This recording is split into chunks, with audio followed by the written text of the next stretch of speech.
안녕하세요. 최다은 변호사입니다. 최근에 끝냈던 사건 하나에 대해서 얘기를 드리려고 합니다. 우리 의뢰인이 전과도 없고 아무런 잘못을 저지르면서 살지 않았던 분인데 막 지하철역이나 길거리에서 여성분들이 막 이제 걸어가는 모습을 보면 쫓아가면서 영상을 이렇게 찍었어요.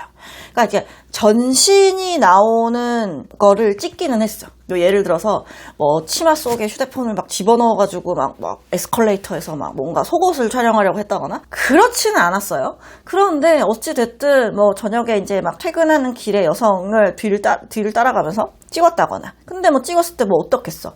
어쨌든 짧은 치마를 입고 있거나 아니면은 쫙 달라붙는 바지를 입고 있거나 기본적으로 그랬겠죠. 헐렁헐렁 몸빼 바지를 입고 가는데 쫓아가면서 찍진 않았어요. 근데 촬영한 사진을 보면 전신이 찍혀 있었고 어쨌든 걸어가는 뒷모습이 찍혀 있긴 하니까 예전에 대법원에 레깅스 판례가 있기 전에 그 판례가 바뀌기 전에는 그런 건 카메라 등 이용 촬영죄는 아니었어요. 그냥 단순히 이제 기분 나쁘다 하면 이제 민사로 해결됐을 사안이지 이걸 성범죄라고 보진 않았다고. 성범죄라고 보는 거는 뭔가 각도를 좀 특별하게 이용을 해서 이렇게 이런 데를 이렇게 내가 막 꾸벅꾸벅 졸고 있으면 이런 데에 카메라를 넣어가지고 가슴골을 찍는다거나 아니면은 스커트 안을 찍는다거나 이런 경우에만 사실 성범죄라고 처벌을 했었는데 레깅스 판례에서 이제 바뀐 거죠. 타인의 신체를 찍었고 특별한 각도나 이런 거 필요 없어. 우리가 평상시에 자연적으로 눈으로 관찰할 수 있는 모습을 촬영했다고 하더라도 상대방이 성적 수치심을 느꼈거나 성적 불쾌감을 느꼈으면 그거는 카메라 등 이용 촬영에 해당돼 라고 대법원의 입장이 바뀌었어요. 자, 그래서 전신을 촬영했어. 지하철 플랫폼에서 여자애가 왔다 갔다 하고 다른 사람들도 여러 명 찍혀 있고 그런 게 전체적으로 촬영이 되어 있다라고 하더라도 이제는 카메라 등 이용 촬영에 해당이 됩니다. 이제 이게 입건이 됐고 그게 상당히 횟수가 많았고 시간도 좀 길었어요. 그래서 이 건으로 이제 조사를 받게 됐고 당연히 다 인정했죠. 왜? 아무리 대법원 판례가 바뀌기 전에는 이거 무죄 아닙니까? 라는 주장은 제가 그냥 생각을 하는 거고 우리 의뢰인 입장에서 죄가 인정될 게 뻔한데 그거에 대해서 무죄를 다툰다는 거는 우리 의뢰인에게 철퇴를 맞아봅시다. 자, 대법원까지 가서 인생을 저당 잡혀서 우리 한번 싸워봅시다 라고 하는 걸 수도 있기 때문에 굳이 그런 주장은 하지 않았죠. 그리고 우리 의뢰인도 바로 반성하고 인정을 하는 상황이었습니다. 그래서 다 인정을 하고 수사 단계에서 그 현행범으로 잡혔던 그 피해자분과 합의를 했죠. 이제 사죄를 하고 원만하게 합의도 했습니다. 이런 범죄의 특징이 뭐냐면 그러니까 현행범으로 잡히지 않은 피해자들과는 합의가 불가능하다는 거예요. 왜냐면 길거리에서 사람들을 막 찍었으니까 피해자를 특정을 할 수가 없어. 자, 그러니까 그 피해자들에게 연락을 하거나 당신을 범죄의 대상으로 촬영을 했어요. 정말 죄송합니다. 사과를 하거나 그런 것도 안 돼. 그냥 모르니까. 수사관도 찾을 수 없고 우리도 기억을 못해. 그러니까 합의가 안 돼요. 자, 그거는 피의자의 입장에서 굉장히 안 좋은 양형 자료로 적용이 되겠죠. 왜냐하면 합의를 한다는 게 피의자나 피고인 입장에서 가장 최대한 선처를 받을 수 있는 양형 요소인데 그거를 아예 못하게 된 거야. 그러니까 이제 이런 범죄의 경우에 합의를 못한다. 합의를 현행범으로 잡혔던 그 사람과 하지 못한다면 합의를 전혀 못하게 되는 그런 특별한 사정이 있어요. 여튼 그러다 보니까 현행범으로 잡힌 사람과 이제 합의를 좀 더 이제 절실하게 해야 되는 부분이 있는 것이고 합의를 못한 다수의 피해자들이 존재하기 때문에 좀 강한 처벌이 예상되는 여러 건이라면 그런 사례라고 볼 수 있죠. 여튼 그래서 현행범인 사람과 합의를 하고 자, 그 다음에 잘 이제 재판 단계를 진행을 하고 있었어. 자, 재판을 받으려고 하고, 이제 아직 첫 기일도 시작이 안 되는 상황인데, 우리는 변호인 의견서도 다 내. 그냥 죄송합니다. 선처해주세요 하고 나오면 되는 상황인데, 갑자기 우리 의뢰인이 저한테 전화를 한 거. 무슨 일이십니까? 라고 물어봤더니, 첫 마디가 변호사님 죄송합니다. 였어요.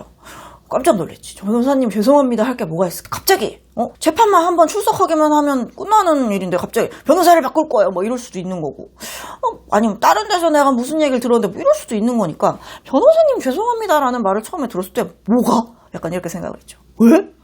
무슨 일이야? 이렇게 생각을 했죠. 그랬더니 알고 봤더니 재판을 목전에 앞두고 있는데 또 촬영을 하다 걸린 거야. 이번엔 딱 한 건이죠. 딱 한 건 촬영을 하다 걸렸고 그것도 똑같아.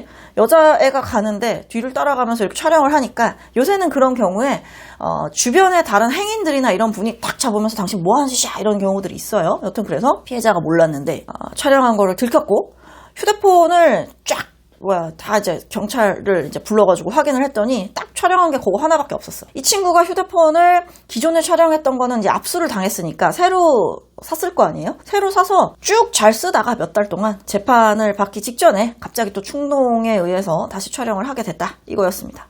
상황이 이렇게 되다 보니까 우리 의뢰인 본인도 놀라고 저도 놀라고 큰일 났다. 이제 뭐 선처를 해달라. 다시는 안 그럴게요 라는 말이 씨알도 안 먹히게 됐잖아요. 그러니까 이제 저도 당혹스럽고 이런 상황에서 이제 제일 놀란 건 사실 우리 의뢰인이었던 것 같아요. 갑자기 부모님한테 본인이 이런 걸로 이제 재판을 받게 됐고 안 그러려고 지금 병원도 다니고 있고 한데 또 걸렸다. 내가 이러니 이제 구속이 될 수도 있을 것 같고 본인의 자의로 이거를 충동을 좀 제어하거나 하기는 좀 어려운 상황인 것 같다. 그래서 부모님한테 알려야겠다라는 그런 스토리가 좀 있어요. 여튼 그래서 부모님이랑 같이 이제 저희 사무실에 방문을 해서 얘기를 했습니다. 제가 이제 우리 의뢰인이 많이 놀랐으니까 이제 얘기를 했죠. 왜 그러셨어요? 이제 얘기를 하면서 부모님한테 얘기를 하는 게 좋겠다. 안 그래도 얘기를 했대. 부모님이 이게 무슨 일이야 할 수도 있으니까 우리 사무실에 한번 모시고 와라. 내가 지금까지 진행됐던 사건이나 이제 본인의 아드님이 어떤 실수를 했고 자 이런 경우에는 어느 정도의 처벌이 예상이 되고 그런 처벌이 아드님이 살아가면서 어떤 뭐 발목을 잡는 일이 될지 뭐 이런 거에 대해서 내가 쭉 설명을 드리겠다. 그리고 기왕에 이렇게 된 거 부모님 탄원서도 좀 받아서 내자. 자 이렇게 됐습니다. 그래서 결국은 추가 건도 같이 이제 진행을 했던 사안이었는데요. 자 이제 여기서 이제 변호사가 생각할 수 있는 거는 하나입니다. 자 우리 의뢰인이 죄를 또 지었네. 자 그러면 어찌 됐든지 간에 기존의 재판을 받는 게 이제 확정되기 전이고 1심이 막 진행될 상황이었으니까 변호사가 할 수 있는 우리 의뢰인을 위한 최선의 방법은 다 인정을 하는 상황이니까 자 먼저 진행돼서 이제 재판을 목전에 두고 있던 이 사건에 대해서는 어떻게 최대한 1심에서 시간을 끌어서 뒤에 진행되는 이 사건이 1심으로 올라왔을 때 같이 재판을 받게 하던가 아니면 그렇게 하기엔 너무 시간이 많이 걸리잖아요. 이제 경찰 수사가 끝나야지 그 다음에 이제 검사가 이제 기소를 해야지 막 이렇게 절차가 있다 보니까 1심을 계속 잡아두긴 어려워요. 아무리 못해도 한 석 달에서 6개월 정도는 잡아놔야 되는데 1심 판사가 그렇게 해주겠냐고. 이 사건에서도 그렇게 해주진 않았어. 그러니까 우리가 어떻게? 자, 1심에서 끝내고 항소심에서 이제 사건이 병합되도록 해야 되는 거죠. 자, 사건을 병합하기 위해서는요. 같은 심급이어야 됩니다. 그러니까 우리가 1심에서 사건을 하나 홀드해놓고 있을 때 이게 빨리 수사 단계가 끝나서 1심으로 올라왔다. 그러면은 하나로 묶을 수 있어. 아니면 얘가 항소심이야. 자, 그랬을 때 얘가 빨리빨리 끝나가지고 1심 끝내고 항소심 와가지고 같이 2심이다. 라고 했을 때는 또 병합이 가능해요. 자, 근데 얘가 1심이야. 자, 얘 2심으로 넘어갔어. 자, 그러면 이렇게 묶이지는 않아요. 자, 이게 수사 단계야. 자, 1심이야. 빨리 이렇게 안 돼요. 그러니까 결국은 이제 시간 조율, 사건에 대해서 이제 시간 조율을 해서 같은 심급으로 올려서 묶는 게 중요한 거지. 1심에서 첫 번째 그 사건이 집행유예가 나왔어요. 자, 우리 의뢰인 만족했어. 근데 어떻게? 얘가 그 선고를 받을 때까지 1심이 못 올라왔기 때문에 병합을 못했고 자, 그러면 얘는 얘대로 집행유예가 나오고 얘는 얘대로 또 선고를 받으면 얘는 전과가 2개가 생기는 거니까 어쨌든 2개를 묶은 만큼의 합당한 처벌을 받되 그래도 전과가 하나인 게 낫잖아요. 우리 의뢰인의 입장에서. 그러니까 얘가 이거에 대해서 불복하진 않았지만 항소를 할 수밖에 없었어요. 자, 항소를 했어요. 자, 그러면 어떻게? 이제 변호사 입장에서는 항소심 재판부가 정해지자마자 의견서를 냅니다. 저희가요.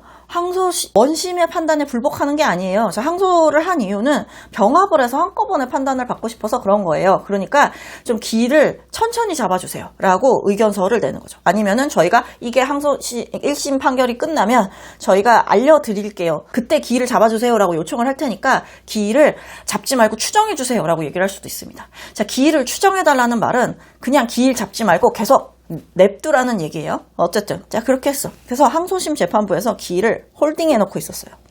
알겠어. 그러면 이거 1심 판결 선고 나면 그거 항소 신청하면서 우리한테 알려줘 라고 해서 이제 저희가 오케이 했죠. 그래서 얘 어떻게 돼? 수사 단계에서 다 인정하고 피해자랑 합의하고 빨리 기소해 주세요. 1심 빨리 기일 잡아주세요. 첫 공판 기일 빨리 잡아주세요. 자, 그 다음 첫 공판 기일 잡자마자 또 빨리 선고해주세요. 선고 빨리 잡아주세요. 그렇게 해서 선고 바바박 이제 사건이 진행이 됐어. 그래서 얘 항소심 기다리고 있는 도중에 얘 빨리 1심 끝나고 항소장 내면서 이제 이쪽에다가도 얘기를 했죠.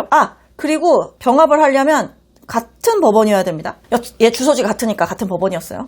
항소 빡! 기일 잡아주세요. 빡! 얘 항소심 번호 나왔죠? 얘도 항소심 번호 나왔잖아? 병합 신청을 합니다. 자, 그럼 하나로 묶여. 자, 그러면 어떻게 해요? 첫 공판 때 가가지고 이 두 사건에 대한 얘기를 합니다. 그러면 판사가 알겠습니다. 자, 너 뭐 원하는 게 뭐야? 정말 재판을 앞두고 또 이런 잘못을 저지른 거에 대해서 어떻게 보면은 그냥 답이 없는 애네 이렇게 생각할 수도 있지만 한 번만 선처를 해주십시오. 다음번에 죄를 저지르면 시형이 선고되지 않겠어요? 이런저런 개인적인 사정도 쭉 설명을 했어요. 여튼 그래서 결국 집행유예와 집행유예의 어떤 형을 전과가 2개일 수밖에 없었던 상황을 어쨌든 항소심에서 여러 가지 막 최선을 다해서 이제 병합을 해서 전과를 하나로 만들고 다행히 이 하나의 전과도 이제 집행유예로 끝났던 그런 사건이었습니다. 항상 의뢰인이 무엇을 원하는지에 대해서 최선의 노력을 다해서 파악을 하고 집행유예 나왔네요. 잘 됐네요. 이것도 집행유예 나왔네요. 잘 됐네요. 끝. 너 불복 안 하지? 끝. 이렇게 했으면 우리 의뢰인한테 이제 전과가 2개가 나왔어요. 어쨌든 전과를 1개로 만들어 드리면서 집행유예를 잘 마무리했던 그런 사건이었습니다. 영상이 너무 기네요. 하지만 드릴 말씀이 많아서 길었기 때문에 어쩔 수 없습니다. 다음 영상에서 또 인사드리겠습니다.